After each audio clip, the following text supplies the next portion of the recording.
Kendati permasalahan perekaman dan percetakan EKTP masih belum selesai sepenuhnya, pihak Kecamatan Pelaju terus berupaya untuk melakukan sosialisasi agar warga dapat melapor sehingga proses tersebut dapat diselesaikan seluruhnya.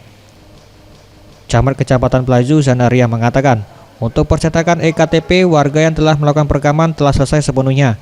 Kebanyakan yang belum selesai tersebut merupakan warga datangan yang belum memiliki keterangan pindah domisili.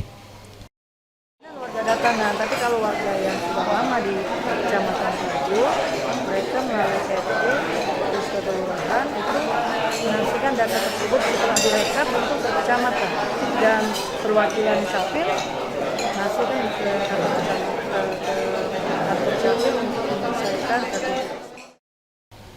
Menanggapi hal tersebut, Hidayat Komsu, anggota DPRD Kota Palembang mengatakan, pelayanan EKTP yang diberikan oleh pihak Disduk Capil ke masyarakat sudah sangat maksimal.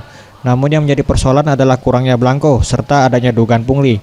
Hal ini tentunya harus diberantas sepenuhnya sehingga pelaksanaan percetakan EKTP ini dapat selesai tepat waktu.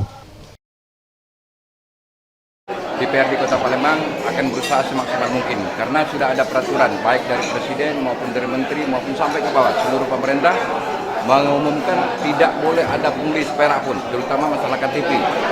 Bila ada KTP, misalkan mungut, betul perlu petugas KTP, petugas Capil ataupun camat mungut untuk KTP itu.